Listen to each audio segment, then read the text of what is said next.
ഏവർക്കും സ്വാഗതം. ഭാഗം 60. ഇന്ന് നമുക്ക് വേറൊരു പ്രോബ്ലം ചെയ്യാം. സർക്കിളിൻ്റെ ബോർഡും എഴുതിയിട്ടുണ്ട്. Find equation of A circle with the center 2, 2 which passing through the point 4, 5. Find the equation of the circle. Equation of the circle ആണ് കാണേണ്ടത്. എന്ത് തന്നിട്ടുണ്ട്? സെന്റർ തന്നിട്ടുണ്ട്, അതായത് HK തന്നിട്ടുണ്ട്, റേഡിയസ് തന്നിട്ടില്ല. പക്ഷേ ഈ സർക്കിള് ഏതോ ഒരു പോയിന്റിൽ കൂടെ കടന്നു പോകുന്നുണ്ട്. ഏതാണ് പോയിന്റ്? 4, 5 കൂടെ കടന്നു പോകുന്നുണ്ട്. അപ്പോ എന്താണ് കണക്ക് മനസ്സിലായോ? ഇക്വേഷൻ ഓഫ് ദ സർക്കിൾ ആണ് ചോദിച്ചിരിക്കുന്നത്. സെന്റർ തന്നിട്ടുണ്ട്, എച്ചും കെയും തന്നിട്ടുണ്ട്. പക്ഷേ എന്ത് തന്നിട്ടില്ല? റേഡിയസ് തന്നിട്ടില്ല. എന്നാൽ ഈ സർക്കിള് ഏതോ ഒരു പോയിന്റിൽ കൂടെ കടന്നു പോകുന്നുണ്ട്. ഏത് പോയിന്റാണ്? 4, 5 എന്ന പോയിന്റിൽ കൂടെ കടന്നു പോകുന്നുണ്ട്. അപ്പൊ റേഡിയസ് ആണ് നമുക്ക് കണ്ടുപിടിക്കേണ്ടത്. അപ്പൊ പിന്നെ ഇക്വേഷനായി നമുക്ക് അറിവുള്ള കാര്യങ്ങളൊക്കെ എഴുതുക. എന്താണ് നമുക്കറിയാം അതിന് equation of the circle x - h whole square plus y - k whole square equal to r square. നമുക്കറിയാം ഇവിടെ x - h തന്നിട്ട് 2, 2 h ഉം k ഉം 2, 2 തന്നിട്ടുണ്ട്.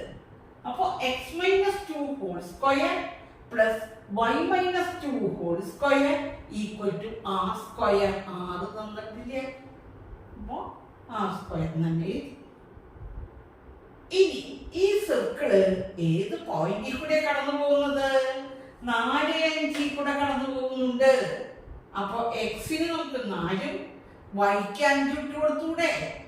അങ്ങനെയെങ്കിൽ എക്സ് എന്ന് കൊടുത്ത് 4 -2 ഹോൾ സ്ക്വയർ പ്ലസ് y എന്ന് കൊടുത്ത് 5. എന്റെ കാര്യം മനസ്സിലായില്ല? 4, 5 കൂടെ കടന്നു പോകുന്നതുകൊണ്ട് 5 - 2 whole square equal to r square. നമ്മുടെ ഉദ്ദേശം r കണ്ടുപിടിക്കലാണ്. അപ്പോ 4 - 2 എന്ന് പറഞ്ഞാൽ 2 സ്ക്വയർ പ്ലസ് 5 - 2 ഹോൾ സ്ക്വയർ, അതായത് 5 - 2 3 square equal to r square. r വരുന്നുണ്ട് ഉത്തരത്തിലേക്ക്. അപ്പൊ 4 plus 9 equal to r square. 9 ഉം 4 ഉം 13 equal to r square. r square എത്രയെന്ന് കിട്ടി? 13 എന്ന് കിട്ടി. എന്താ കുഴപ്പം? സെന്റർ തന്നിട്ടുണ്ട്, റേഡിയസ് ആണ് കിട്ടാതിരുന്നത്. അപ്പൊ അവിടെ റേഡിയസ് എഴുതി, r സ്ക്വയർ കിട്ടി. നമുക്ക് എഴുതാം x - h ഹോൾ സ്ക്വയർ, അതായത് x - 2 whole square plus y - 2 whole square equal to r square. r square കൊടുത്ത് 13 എന്ന് കിട്ടി. മനസ്സിലായിരിക്കട്ടെ? എളുപ്പമല്ലേ കണക്ക്? ഞാൻ അവസാനിപ്പിക്കുകയാണ്. എന്നെ ശ്രദ്ധിച്ചിരുന്ന എൻ്റെ എല്ലാ കുട്ടികൾക്കും നന്ദി, നമസ്കാരം.